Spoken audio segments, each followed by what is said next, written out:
Donc, cette vidéo va vous permettre de prendre en main le logiciel CATIA. Donc, la première chose à faire, c'est de lancer le logiciel. Il y a un icône CATIA V5 6 sur le bureau. Alors, faites attention, ne cliquez, faites qu'un seul double clic, parce que sinon, vous allez lancer plusieurs CATIA, sachant que des fois, ça va mettre peut-être 2 voire 3 minutes avant de démarrer pour arriver à cette page d'accueil. Alors, cette page d'accueil, on voit un menu où on peut avoir accès à plusieurs ateliers. Donc les ateliers, c'est les différents ateliers, une partie des ateliers que vous allez voir à l'IUT. Donc le premier, Part Design, qui permet de créer des pièces. Assembly Design, qui permet donc de faire des assemblages de pièces. Drafting, qui permet de faire la mise en plan de ce que vous avez dessiné. Donc ça, c'est un peu l'objectif du premier module que vous allez faire sous CATIA. Dans une deuxième partie, vous verrez Generative Sheet Metal Design qui permet de faire des pièces de tôlerie. Et enfin, d'autres éléments finis ou des parties surfaciques que vous verrez plus tard. Donc, lorsque vous arrivez ici, vous cliquez sur l'icône qui correspond à l'atelier que vous voulez lancer. Donc, dans mon cas, la part design. Une fois que j'arrive ici, j'ai une fenêtre de dialogue. Alors, il me demande le nom de la pièce, rentrez le nom directement. Sinon, après, toutes vos pièces vont s'appeler part 1, part 2, ça va être un peu gênant. Donc, nous, on va chercher à dessiner la bande d'appui. Cette bande d'appui est constituée de plusieurs pièces. Donc, l'objectif final étant de sortir la mise en plan de l'assemblage, de les déséclater. Et pour ça, on vous a donné les dimensions de chacune des pièces. Donc là, on va prendre le grain, peut-être la pièce la plus simple à faire, comme c'est une pièce de révolution. Et l'idée, c'est de dessiner cette pièce-là. Donc je vais commencer par renommer le fichier grain et je vais activer la conception hybride. Voilà. Les autres, on ne les touche pas. Donc ça fait systématiquement ça lorsque vous faites une pièce classique. OK. La petite boîte de dialogue ici, vous la fermez parce que généralement vous en avez rarement besoin. Voilà. Donc là, on arrive dans l'environnement CATIA. On voit à gauche une arborescence où on voit le nom, grain, ainsi que les plans X, Y, Y, Z, X. C'est ce qu'on voit à l'écran ici. Et en dessous, corps principal. Et vous allez voir qu'au fur et à mesure où vous allez dessiner des éléments dans cette pièce, vous allez avoir l'arborescence qui va s'agrandir. En haut, on a plusieurs menus. Donc, le menu démarrer, ce qui permet d'avoir un accès rapide aux ateliers couramment utilisés ou d'aller voir tous les autres ateliers possibles de Tcatia. Fichier va permettre de faire, par exemple, enregistrer sous. Donc, je vais enregistrer sous et je vais aller enregistrer mon fichier, par exemple ici, enregistrer. Donc, ça va faire systématiquement dès le début. Comme ça évitera tout problème en cas de plantage de CATIA. Vous ne perdrez pas grand-chose, normalement, si vous sauvegardez régulièrement. Donc là, on retrouve nouveau, ouvrir, ainsi de suite, enregistrer, éventuellement des impressions et les derniers fichiers ouverts. Édition, affichage, insertion, on verra ça un peu plus tard au fur et à mesure du besoin. On a sur la droite les icônes qui correspondent à l'atelier de Part Design, l'atelier qu'on a choisi initialement. Donc, si je clique ici sur l'engrenage, je retrouve ma fenêtre qui permettra de passer d'un atelier à un autre si besoin. Donc là, la première chose que je vais faire, je m'aperçois que cette pièce est une pièce de révolution. Donc, je vais dessiner une esquisse que je vais faire tourner autour d'un axe vertical pour obtenir cette pièce. Donc, pour ça, je sélectionne un plan. Donc, le plan, je peux soit le sélectionner à l'écran, soit le sélectionner dans l'arborescence. Lorsque quelque chose est sélectionné dans CATIA, la couleur orange lui est affectée. Et là, je vais faire une esquisse. Donc, esquisse ici. Donc, on voit qu'il y a un quadrillage qui est apparu.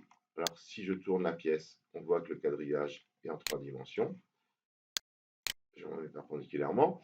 Donc, c'est le plan dans lequel je vais pouvoir dessiner ma géométrie. Alors, si on voit, il y a des icônes qui sont apparues sur la gauche.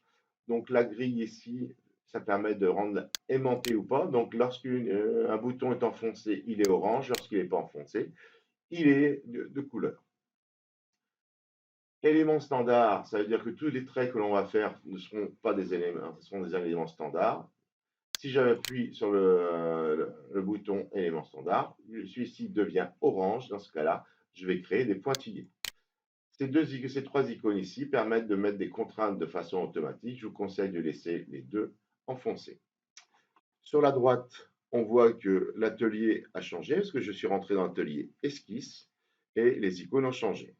Donc moi, c'est une forme de révolution. Donc la première chose que je vais faire, je vais prendre l'axe et je vais créer un axe vertical. Alors attention, lorsque je déplace ma souris, je vois que le curseur va changer de forme. Là, j'ai une croix avec un petit carré autour. Et lorsque je vais m'approcher de l'origine, je vois que ici, j'ai un symbole, c'est-à-dire que je vais accrocher le point à la droite verticale. Je peux faire la même chose sur la droite horizontale. Et si je fais l'intersection des deux, on va voir que le pointeur va changer de couleur, va devenir une cible. Et dans ce cas-là, c'est le point qui est visé. Donc, je vais cliquer ici et faire quelque chose de vertical. Pareil, on voit qu'il y a un petit V qui s'est créé ici. Ça veut dire que mon trait est vertical. C'est parce que cette icône-là et celui-ci sont enfoncés. Donc ce trait-là, maintenant, je ne peux plus le bouger, hormis l'extrémité, c'est sa longueur. Donc ça va matérialiser mon axe de rotation de la pièce. Et maintenant, je vais dessiner d'un côté de cet axe-là la géométrie qui m'intéresse. Pour ça, je vais utiliser la fonction contour, ce qui va permettre de dessiner grossièrement la forme. Donc la forme, c'est ici, petit épaulement, le côté incliné et le côté plat. Donc je vais dessiner à peu près cette forme.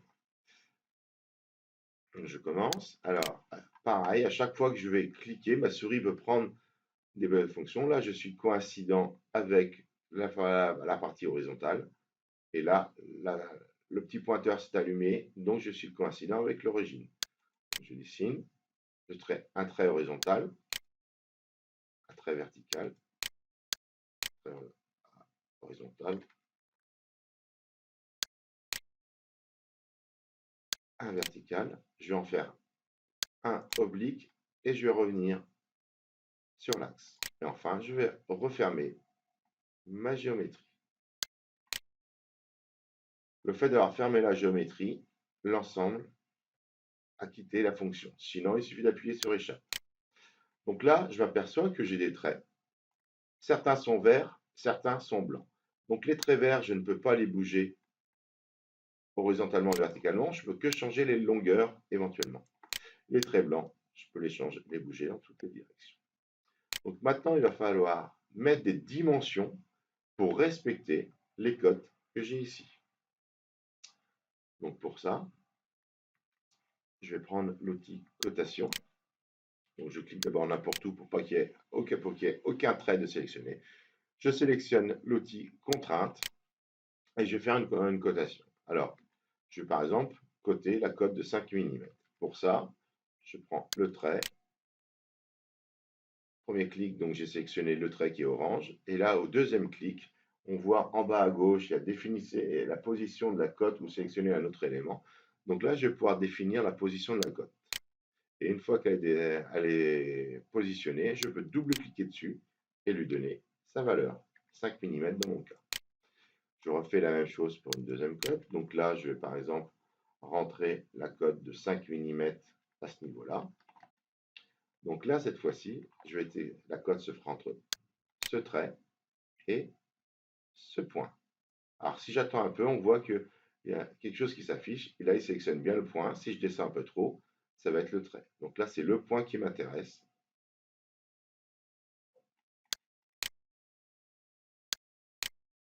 Et maintenant, la cote, je la positionne où je veux.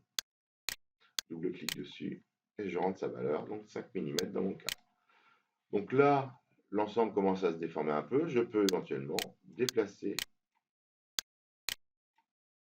les traits en les cliquant pour justement refaire quelque chose qui ressemble à ce qui m'intéresse.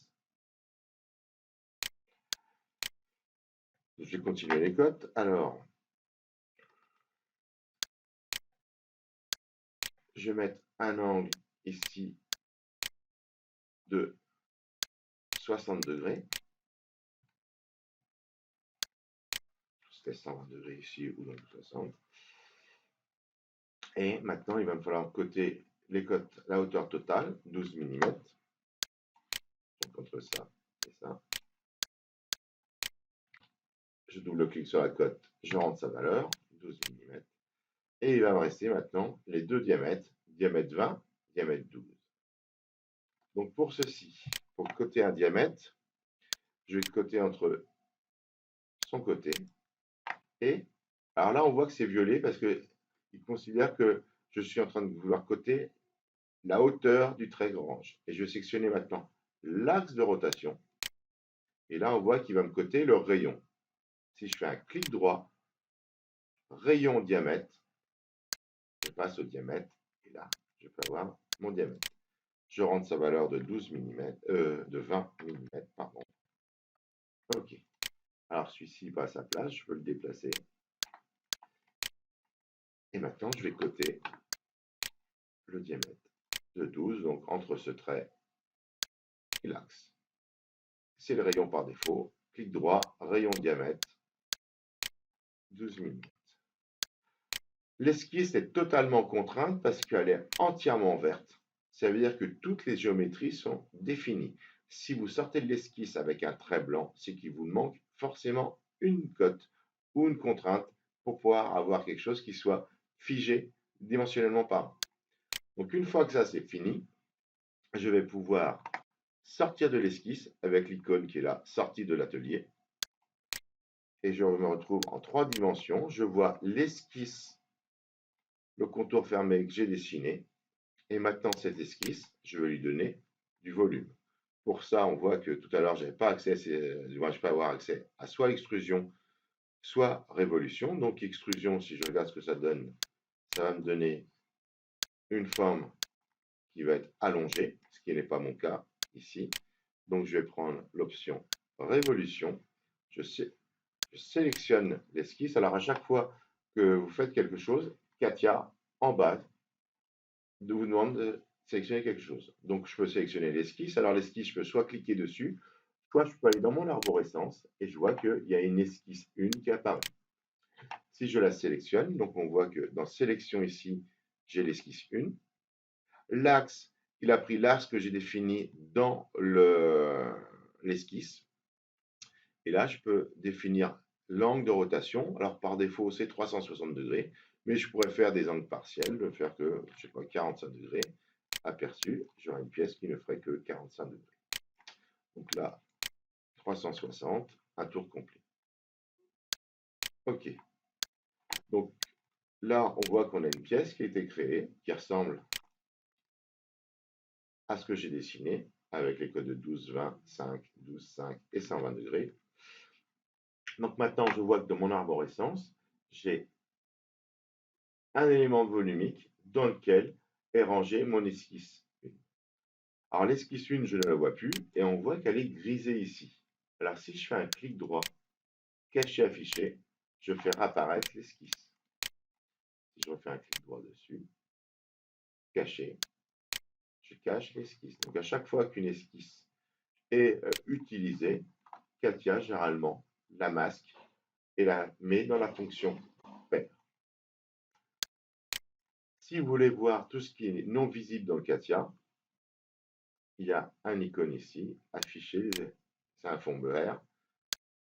Quand je clique dessus, je passe de l'un à l'autre. Le fond bleu est la partie visible de Katia, le fond vert est la partie non visible de Katia.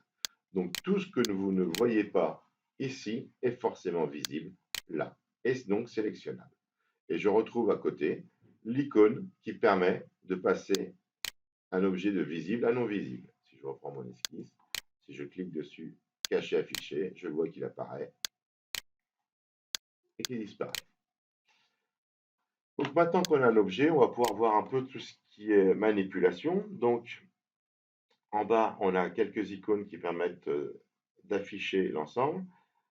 Alors, centrez tout, c'est l'icône jaune avec les 4 flèches. C'est assez pratique parce que lorsque vous ne savez plus où est votre pièce, vous cliquez là-dessus et il la zoome, il la centre sur l'écran. Le premier icône déplacé, si je clique dessus, on voit qu'il est enfoncé. Maintenant, si je pousse, je, je clique sur l'écran, je bouge, je peux déplacer, translater ma pièce. Si je prends la rotation, tourner, je fais la même chose, je clique, le bouton est enfoncé. Si maintenant je clique n'importe où, je peux faire tourner ma pièce. Je peux faire un zoom positif ou un zoom négatif. Cette vue normale permet de faire une vue perpendiculaire à quelque chose. Donc, si je prends une surface et je dis je veux voir ce qui est perpendiculaire, je me place perpendiculairement. La fonction vue multiple permet de définir 4 vues dans l'ensemble. Alors, généralement, il y a une vue en 3D, puis c'est pas le doigt, mais on peut bouger les 4 vues séparément. Ce n'est pas forcément très utile. Dans certains cas, on sera peut-être amené à l'utiliser. Je le désactive comme ceci. Et enfin, on voit le petit cube. En réalité, derrière le cube, il y a plusieurs vues possibles. Il y a la vue isométrique, donc c'est une perspective. La perspective par défaut de Katia. Et je peux faire la vue de face, la vue de côté, la vue de dessus, et ainsi de suite. Donc là, avec ces icônes, je peux positionner ma pièce comme j'en ai envie. L'icône suivante, c'est le rendu de la pièce. Donc je peux soit avoir un rendu réaliste, c'est-à-dire que je ne vois pas d'arête. Alors ça, c'est assez joli, mais pour dessiner, c'est pas très pratique, parce que je ne vois pas mes arêtes. Je peux voir mes arêtes réalistes, rendues réalistes avec les arêtes. Alors on voit qu'il y a des arêtes, dont celle-ci, là, qui est en biais, qui ne représenterait rien dans la réalité, mais qui est utilisée pour le dessin. Je peux la supprimer en prenant la troisième possibilité. Là, on voit vraiment que les arêtes physiques. Et enfin, après, je peux mettre de la transparence et voir donc ce qui est caché. Alors, ça peut être intéressant au début pour que vous imaginez certaines pièces. Lorsqu'on a un mécanisme qui a trop de pointillés, ça devient un peu illisible. On peut faire un rendu réaliste avec texture. Donc, on pourra lui mettre la texture d'un matériau. On verra ça un peu plus tard. On peut le mettre en filaire. Donc, ça permet d'alléger fortement la mémoire de l'ordinateur lorsqu'on a des très gros mécanismes. Par contre, c'est très compliqué de voir ce qui se passe à l'intérieur d'un mécanisme. Et enfin, personnaliser, le mode personnalisé, on peut avoir un menu qui permet de choisir si on voit les arêtes cachées ou pas, et ainsi de suite. Si dans ce qu'on a vu précédemment, vous n'avez pas trouvé le type de rendu qui vous intéresse. OK. Donc nous, on va repartir sur celui de base, celui-ci. Donc maintenant, pour manipuler la souris, on a vu que pour faire tourner ou déplacer, j'ai la possibilité d'utiliser les icônes. Il y a une autre possibilité, c'est d'utiliser la souris pour gagner un peu de temps. Donc si j'appuie uniquement sur la roulette de la souris et je reste sur cette roulette-là, et si je déplace la souris, je translate ma pièce. J'ai tout relâché, les boutons. Maintenant, si j'appuie sur la roulette dans un premier temps, je reste appuyé sur la roulette et j'appuie sur la touche de gauche de la souris. Cette fois-ci, je vois qu'il y a une sphère et je peux tourner ma pièce. Alors attention, la pièce tourne autour d'un point. Si vous voulez définir ce point, vous faites ça un simple clic, clic et lâcher avec la roulette. En faisant ça, on voit que le point cliqué est venu se centrer sur l'écran. Et maintenant, si je tourne, donc j'appuie sur la roulette en restant appuyé, j'appuie sur le bouton gauche et là, je tourne autour du point que je viens de cliquer. Si je veux tourner autour de ce point-là, je clique dessus avec la roulette et après, je fais tourner autour du point. Enfin, dernière possibilité avec la souris, je reste cliqué sur la roulette, je fais un clic ponctuel avec le bouton gauche et on s'aperçoit que après, si je bouge ma souris, je zoome ou je dézoome en montant ou descendant la souris. Donc voilà les différentes manipulations. Ceci va venir avec le temps, mais c'est relativement pratique. Après, les différentes icônes que l'on voit. Donc, on a quelques icônes ici qui sont intéressantes, c'est vis-à-vis de la mesure. Donc, je peux, par exemple, prendre le pied à coulisse et sélectionner une surface, et on voit qu'il me dit que c'est un cylindre de rayon 10 mm, donc de diamètre 20 mm, c'est bon. Donc, ça permet de vérifier cette cote. Je peux avoir d'autres informations. Je peux mesurer entre deux éléments relatifs. Donc, je vais tourner ma pièce, par exemple, et mesurer entre cette surface 1 et la deuxième surface. Je retrouve les 2 mm, ce qui correspond bien à mes 5 et 5, 10, donc 12 moins 10, 2 mm à ce niveau-là. Donc, avec cet outil-là, je peux vérifier que je n'ai pas fait d'erreur dimensionnelle. Alors, je fais annuler pour pouvoir garder la cote. Ici, il y a une petite tornade, mise à jour manuelle. Si je l'enfonce, ça veut dire que la mise à jour, je serai obligé de la provoquer manuellement. Si ce bouton n'est pas enfoncé, c'est-à-dire qu'à chaque fois que vous faites une modification, les modifications seront prises automatiquement. Pour votre phase d'initiation, il n'y a pas de problème, vous laissez ce bouton tel quel. Par contre, si vous avez des mécanismes très compliqués, ça peut être intéressant de ne pas faire une mise à jour automatique, donc d'enfoncer ce bouton. Donc on va en terminer là pour la première pièce. On va sauvegarder, donc faire enregistrer ou CTRL-S pour enregistrer votre pièce. Voilà pour la vidéo